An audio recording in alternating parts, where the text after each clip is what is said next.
भूमिका। बच्चों, पिछली कक्षाओं में हम एक चर और दो चर राशियों के समीकरणों तथा शाब्दिक प्रश्नों को समीकरणों में परिवर्तित करके हल करना सीख चुके हैं। जैसे कि समीकरण 3x + 5 = 10 को हल करना है हमने, तो ऐसे प्रश्न या शाब्दिक प्रश्न जहाँ पे हम समीकरण पहले बनाते थे फिर उनको हल करते थे, वो हमने पिछली कक्षाओं में सीखा है।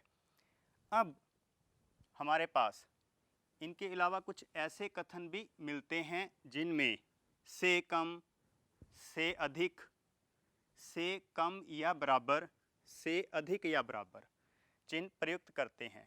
बच्चों, जैसे छोटी कक्षाओं में प्रश्न होते थे हमारे कि 4 और 5 के बीच इनमें से कोई एक चिन्ह हमने भरना है, तो ये चिन्ह जो है वो भी हम प्रयुक्त करते आए हैं और हम उनको प्रयुक्त करते भी हैं। जैसे कि आपकी कक्षा में सभी विद्यार्थियों की ऊंचाई 105 सेंटीमीटर से कम है, से कम है, तो ऊंचाई 105 सेंटीमीटर से कम है, तो इन्हें हम असमीकाएं कहते हैं। असमीकाएं, हम निम्नलिखित स्थिति पर विचार करते हैं। रवि के पास 100 रुपये हैं। बच्चों, रवि के पास 100 रुपये हैं और उसने बाजार से घर का कुछ सामान लाना है। मान लो बाजार से उसने x रुपये का सामान खरीद लिया। अब x रुपये जो हैं वो 100 रुपये से कम होंगे या उसके बराबर होंगे, यानी जब उसके पास 100 ही रुपये हैं तो वो 100 रुपये से कम ही खर्चेगा या 100 रुपये खर्च सकता है पूरे के पूरे। तो हमारे पास यहाँ पर प्राप्त हुआ x छोटा होगा या बराबर होगा 100 से। तो बच्चों देखो, यहाँ पे इसको हम एक समीकरण नहीं बोल सकते, क्योंकि समीकरण जो होगा उसमें बराबर का चिन्ह होता है। यहाँ पे x छोटा है या बराबर है, x छोटा है या बराबर है 100 से, तो ये एक समीकरण नहीं है, इसे हम असमीका कहते हैं। परिभाषा। बच्चों, अब हम ये देखते हैं कि असमीका को हम कैसे परिभाषित कर सकते हैं। एक असमीका दो वास्तविक संख्याओं या दो बीजीय व्यंजकों में से छोटा है, से बड़ा है, से छोटा या बराबर है या से बड़ा या बराबर है के चिन्ह के प्रयोग से बनती है। उदाहरण के लिए 3 छोटा है 5 से, 7 बड़ा है 3 से आदि संख्यांक असमीका के उदाहरण हैं। और x छोटा है 5 से, यहाँ पे x का प्रयोग हुआ है और y बड़ा है या बराबर है -8 से इत्यादि, ये शाब्दिक असमीका के उदाहरण हैं। यानी कि जिन के अंदर हम ये वाले चिन्ह प्रयोग करेंगे वो असमीकाएं कहलाएंगी।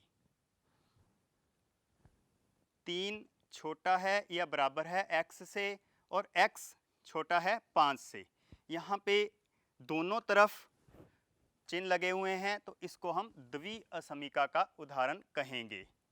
ax + b छोटा है 0 से या 5y - 6 बड़ा है 0 से, ax + by छोटा है 0 से इत्यादि को हम सुनिश्चित असमीकाएं कहते हैं। सुनिश्चित का मतलब यहाँ पे कि ये छोटे हैं, ये हमें पता है। और ax की 2 + bx + c, इसे हम द्विघातीय असमीका कहेंगे। देखो बच्चों, यहाँ पे ये भी सुनिश्चित असमीका है, ये भी सुनिश्चित असमीका थी। और जब हम से छोटा है या बराबर है, जब हम ये वाले दो चिन्ह प्रयोग करते हैं तो उसे हम सिर्फ असमीका कहेंगे। क्यों? क्योंकि जैसे 3 छोटा है 4 से, या मैं यहाँ पे प्रयोग करूँ 3 छोटा है बराबर है 4 से, तो बच्चों एक बार में एक ही होता है, या तो वो छोटा होगा या वो बराबर होगा या वो बड़ा भी हो सकता है। तो इसलिए इनको हम सुनिश्चित असमीकाएं कहते हैं और उसे हम सिर्फ असमीकाएं कहेंगे। एक चर राशि के रैखिक असमीकाओं का बीजगणितीय हल और उनका संख्या रेखा पर निरूपण। बच्चों, जैसे हम समीकरणों को हल करते थे उसी तरीके से हमने असमीकाओं को हल करना है, लेकिन यहाँ हम थोड़ा सा चेंज करेंगे। वहाँ पे हम सीधा जैसे 3x बराबर 10 है तो x बराबर 10/3 लिख देते थे। यहाँ हम कुछ नियमों का प्रयोग करेंगे।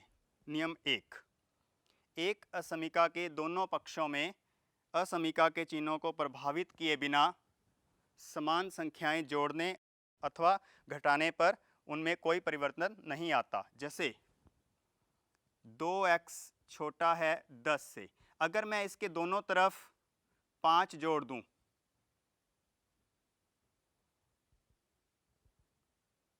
तो ये वैसे की वैसे ही रहेगी। तो दोनों तरफ हम कुछ बराबर जोड़ सकते हैं या कुछ बराबर घटा भी सकते हैं। नियम 2 किसी असमीका के दोनों पक्षों को समान धनात्मक संख्याओं से गुना या भाग किया जा सकता है। बच्चों देखो, अगर एक समीका मैं ले लूं x छोटा है 5 से, तो गुना या भाग धनात्मक संख्या से, तो धनात्मक संख्या यानी मान लो मैं दोनों तरफ 5 से गुना कर दूं, दोनों तरफ 5 से गुना कर दिया तो इससे असमीका के चिन्ह पर कोई असर नहीं पड़ेगा, असमीका का चिन्ह वैसा का वैसा ही रहेगा। अगर मैं यहाँ भाग कर देता x भाग 3 और 5 भाग 3 तो भी वो वैसा का वैसा ही रहेगा, असमीका का चिन्ह प्रभावित नहीं होगा। लेकिन दोनों पक्षों को समान ऋणात्मक संख्या से गुना या भाग करूंगा, जब समान ऋणात्मक संख्या या समान ऋणात्मक संख्या से गुना या भाग करूंगा, जैसे x छोटा है 5 से, यहाँ पे मैं -2 से गुना कर दूं, ऋणात्मक संख्या से गुना कर दूं और यहाँ पे 5 को भी -2 से गुना करूंगा, तो ये जो चिन्ह है से छोटा है, ये चिन्ह बदल जाएगा, बड़ा हो जाएगा ये वाला। इसका एक उदाहरण इस तरह से भी लेके चलते हैं बच्चों, जैसे 4 छोटा है 5 से, जब 4 5 से छोटा है तो दोनों तरफ जब मैं माइनस से गुना करूंगा तो -4 और -5, तो बेटा अब -4 बड़ा होता है -5 से, तो ये जो चिन्ह है वो से छोटा है की जगह से बड़ा, वो हो गया से बड़ा है, ये चिन्ह बदल जाएगा, चिन्ह प्रभावित हो जाता है। तो जब हम दोनों पक्षों में समान धनात्मक संख्या से गुना या भाग करते हैं तो चिन्ह नहीं बदलता, चिन्ह वही रहता है। और जब हम दोनों पक्षों में ऋणात्मक संख्या से गुना या भाग करेंगे तो ये जो चिन्ह है वो बदल जाता है। तो ये 2 नियम थे बच्चों। आइए एक उदाहरण से इनको समझते हैं। उदाहरण 1 30x छोटा है 200 को हल कीजिए जब x एक प्राकृत संख्या है। भाग 1 में हमने x को एक प्राकृत संख्या लेके चलना है, भाग 2 में x एक पूर्णांक है, x को एक पूर्णांक लेके चलना है। तो 30x छोटा है 200 से, इसको हल करने के लिए बच्चों x का हमने यहाँ पे x के मान निकालने हैं, तो x का मान निकालने के लिए इसको 30 से भाग करना पड़ेगा। 30 एक धनात्मक संख्या है, दोनों तरफ जब 30 यानी कि धनात्मक संख्या से भाग करेंगे तो असमीका का चिन्ह प्रभावित नहीं होगा। दोनों तरफ 30 से भाग कर दो, 30 से भाग करेंगे तो इधर x रह जाएगा, इधर आ जाएगा 200/30, इस जीरो को इस जीरो से काट देंगे बच्चों, x छोटा आ जाएगा 6.6 से।